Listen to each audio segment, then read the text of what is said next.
illegal shoes, weird accessories, a celebration that almost killed somebody? These are the things the NBA banned. And I bet you didn't know that the Warriors only became one of the greatest teams ever because of a banned food. The Warriors were keeping it secret until everybody was talking about how they could break one of the craziest records in NBA history by winning 73 games in a season. But their strength and conditioning coach knew about the team's horrible diets, and he felt the only way the Warriors would have enough energy to win that many games was putting all junk food on the banned list. But when they saw peanut butter and jelly sandwiches on the list, they fought for the right and went to war to get them unbanned. Cause apparently, it was their secret weapon. During a game at halftime, Steph was yelling back to the bench. He was like, I'm hungry, I'm starved. So he asked that I make him something, figured I'd put together a peanut butter and jelly sandwich for him, and that kind of is what started it. And after they revealed their love for the food, they made NBA history. The fact that they set a new all-time record of 73 regular season wins can never be taken away. But here's the thing, they were this close to it not happening. Not because of injuries or bad play, but because someone had the audacity to take away the Warriors' pregame peanut butter and jelly sandwiches. So even though the sandwiches were banned, they helped the Warriors become the greatest regular season team of all time. But maybe they should double up on the PBJ, cause now they can't even beat LBJ. But even that ain't as crazy as the NBA banning a jersey for breaking people's TVs. The Bucks came into a game ready to debut their new merch line, Cream City. Now, I don't know who came up with a name like that, but once the Bucks put the jerseys on, they repped them proudly. And creaming their opponents wasn't what the NBA had issues with. Apparently, the Bucks jerseys were causing TV glitches, and the cream colors interfered with the technology used for on-court advertisements. So out of nowhere, the Bucks revamped their jerseys to a blue version. And eventually, a Bucks employee announced that they weren't allowed to do cream-colored jerseys anymore. Neither could any team, because it was banned. But what if I told you the NBA also banned players from showing off their head game? From Jimmy Butler with the steal! to Drew Holiday That Drew, nice move. and De'Aaron Fox. Fox, goodbye. This new Nike accessory called the Ninja Style headband completely took over the league. I mean, even LeBron was hyped about a new way to hide his hairline.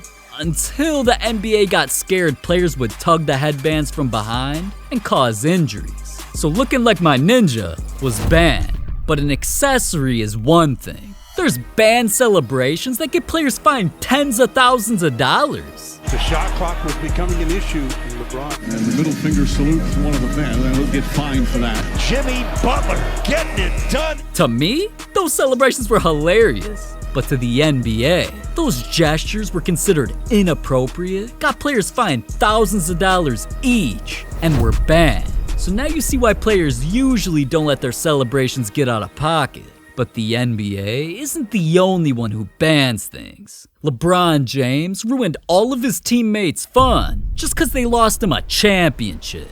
During the 2015 NBA Finals, LeBron was doing the near impossible by carrying his team to just 2 wins away from the title. So LeBron was hoping his teammates could stay locked in, but instead, they rolled in? Apparently is J.R. Smith. This is how you arrive for work, apparently. Who else but J.R. Smith, man?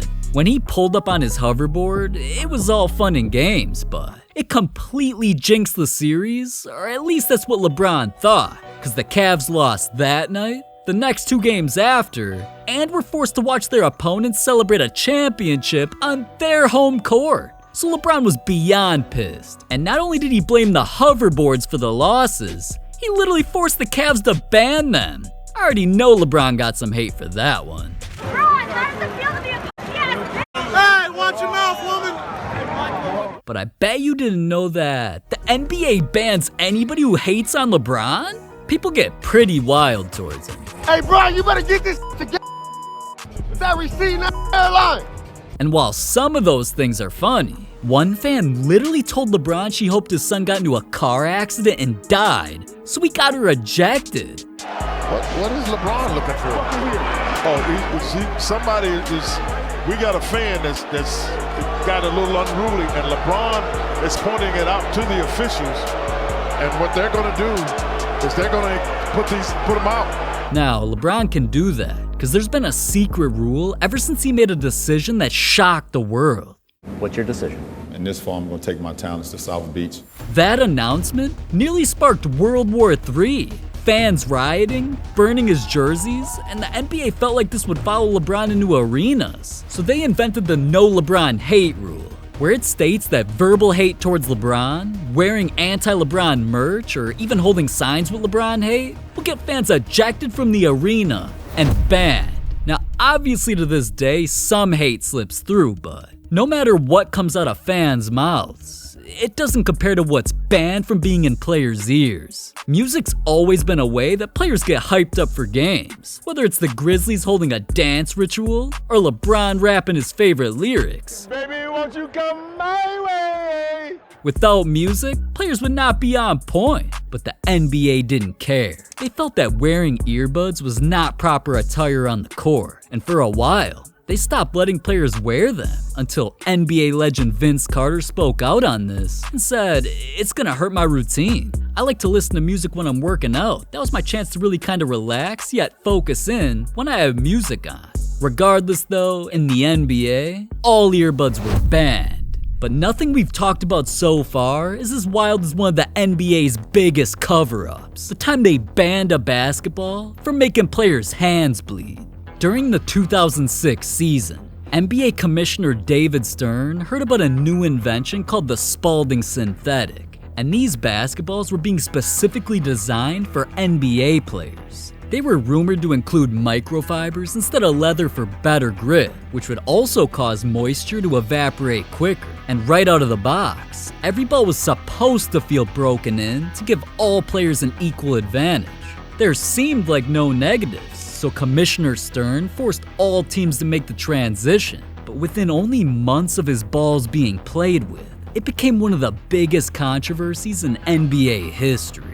In June, the NBA unveiled their new game ball with futuristic material that is intended to improve grip. As the season begins tonight, it's become the hot topic as some players like Shaquille O'Neal have spoken out against it, saying it feels like one of those toy basketballs you buy at the department store. I thought we would wait to the end of the season. I really thought definitely after this season it was going to be changed, but I didn't know it would happen during the season.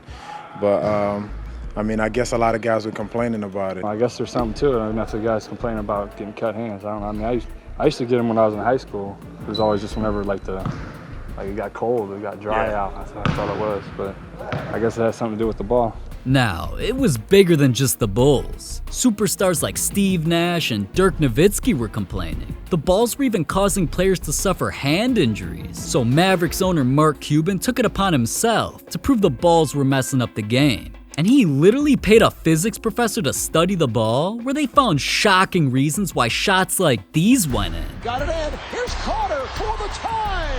Yes! It's all because the synthetic balls bounced 8% less than the old leather balls. Studies also showed that when the balls got wet, it was actually harder to grip and more slippery, the opposite of what it was supposed to be.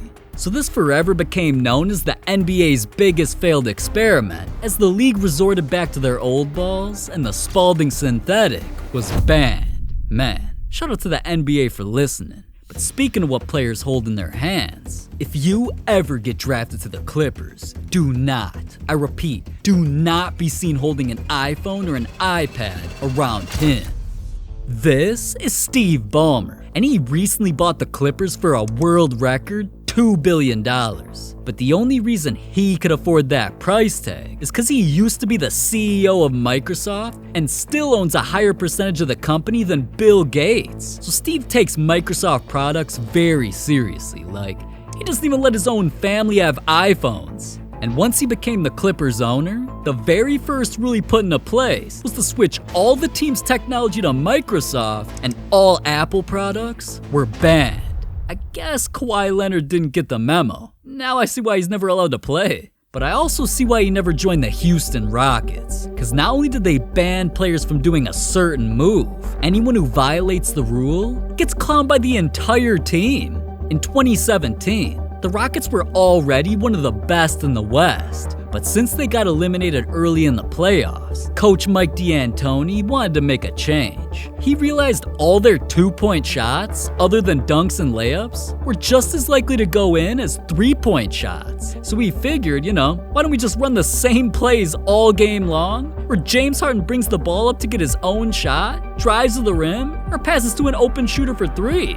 Nobody was allowed to take mid-range shots, and it was definitely a strategy that stressed players out, but for any Rockets players who didn't listen, they'd get clowned during film the next day by having their picture on screen with a red X on it. And clearly they didn't want that. Not only did it have players apologizing for taking the wrong shots, him smiling.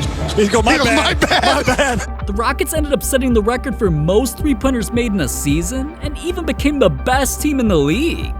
Until the Rockets started losing in the playoffs, and NBA legends didn't feel like this was a good strategy after all. This is a crazy stat. James Harden has taken one mid-range shot in this series. The Houston Rockets have taken 7. It's okay to shoot mid-range shots. But even though that man was a Rocket, things changed a lot since he'd been there, because all mid-range shots were banned. Now, if only the NBA hadn't banned the shoes that gave players superpowers, then the Rockets would have probably been champions by now. Speaking of shoes though, there's a ton that the NBA doesn't allow for some pretty weird reasons. Stephen Curry just wanted to celebrate the Chinese New Year with a custom pair of his signature shoes, till the NBA randomly claimed they had to match his team's colorways and he got kicked out of his kicks. Karl Anthony Towns created some so he could put on for his favorite Netflix show, Stranger Things. But once he laced them up, the NBA told him his shoes could only include shoe brand logos. There was even the time that Kanye West revealed that he spent years designing over 300 different concepts for a Yeezy basketball shoe. And once pics leaked of his final version, the NBA didn't even let him touch the court a single time before they complained about its reflective heel. But don't even get me started on Cole Anthony, man. My God, I never thought I'd see anybody on a basketball court wearing Timbs. Not only did the NBA ban them, this dude really broke the rules for the dunk contest just to end up getting clowned everywhere. You're not a dunker. So if you're gonna dunk, what the hell are you doing putting on Timberlands for? But not all shoe bans come from the NBA itself. Tyler Hero recently revealed one of the Miami Heat's biggest secrets. They apparently now consider themselves rivals with the Milwaukee Bucks, and Giannis Antetokounmpo is their biggest enemy.